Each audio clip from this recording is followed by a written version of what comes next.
नमस्कार, मेरा नाम है नीलेश और एक बार फिर आप सभी का स्वागत है हमारे इस चैनल पर। उम्मीद है आप सभी अच्छे होंगे।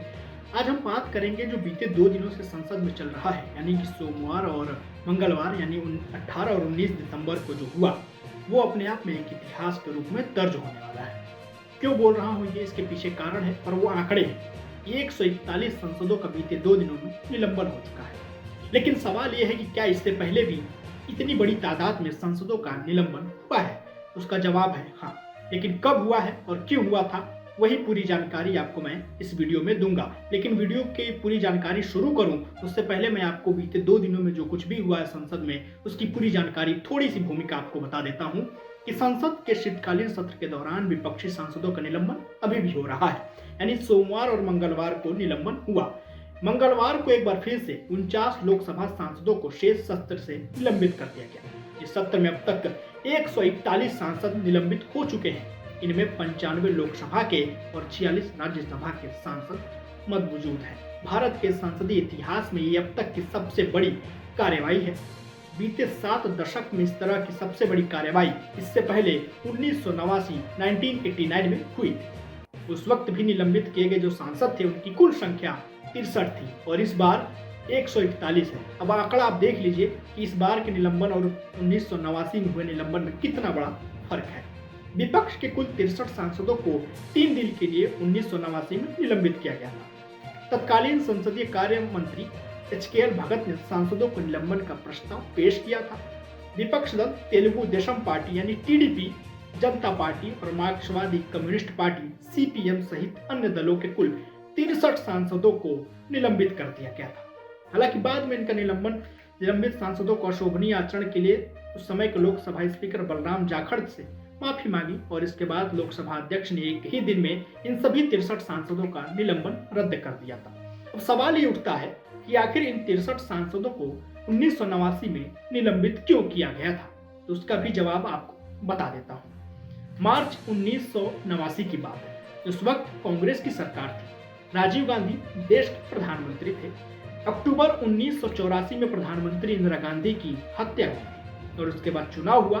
चुनाव के बाद कांग्रेस को प्रचंड बहुमत मिला, यानी 414 सीटें जीतकर कांग्रेस सत्ता में लौटी। सरकार बनने के चंद वर्षों के बाद ही राजीव सरकार के पीछे, यानी विवादों का जो सिलसिला शुरू हुआ, राजीव सरकार के पीछे पड़ गया। यानी कि राजीव की सरकार बनी और बीते लगभग 2 वर्ष हुए होंगे कि उनके सरकार पर आरोप लगने लगे। आरोप कौन से थे वो भी बताता हूं। दरअसल मार्च 1986 में भारत और स्वीडन के बीच बोफोर्स तोप का सौदा हुआ। हॉटविचर तोप की सप्लाई के लिए हुआ ये सौदा घोटाले के आरोपों से घेरने लगा। एक तरफ राजनीतिक दल भ्रष्टाचार के गंभीर आरोप लगाते हैं तो दूसरी तरफ सियासी समीक्षक बोफोर्स के मामले में अंग्रेज इतिहासकार लॉर्ड एक्टन के कथन का जिक्र करते हैं। लॉर्ड एक्टन ने क्या कहा था वो भी बता देता हूँ। लॉर्ड एक्टन ने कहा था कि ताकत बढ़ने पर नैतिकता घटने लगती है। उनके कथन का जो मतलब है वो क्या था वो भी देखिए। उन्होंने कहा एब्सोल्यूट पावर करप्ट्स एब्सोल्यूटली, कि आज भी चर्चा हो रही है।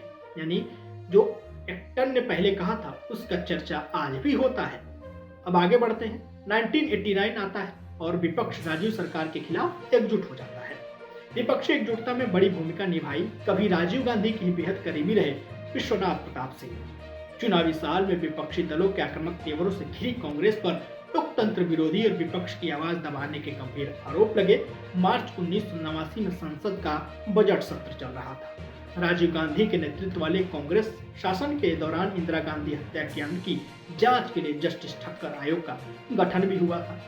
जांच के 15 दिन यानी जांच के बाद 15 मार्च 1989 को जस्टिस MP ठक्कर के नेतृत्व वाले जांच आयोग की रिपोर्ट पेश की गई और लोकसभा में इसके पेश किए जाने के बाद लोकसभा में जबरदस्त हंगामा हुआ। कुछ रिपोर्ट्स के मुताबिक ये भी बताया जाता है कि विरोध और हंगामे का प्रमुख कारण ठक्कर आयोग की रिपोर्ट के अलावा बोफोर्स तो घोटाला भी शामिल था।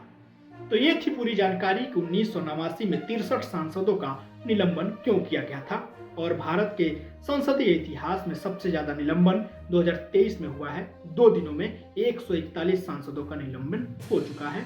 सोमवार और मंगलवार दोनों सभाओं को मिलाकर, यानी लोकसभा और राज्यसभा का मिलाकर। तो ये थी पूरी जानकारी। उम्मीद है वीडियो पसंद आई होगी और वीडियो को शेयर और हमारे चैनल को सब्सक्राइब और फॉलो जरूर करिएगा। अपना और अपनों का बेहद ख्याल रखिए और फिर होगी मुलाकात। नमस्कार, शुक्रिया।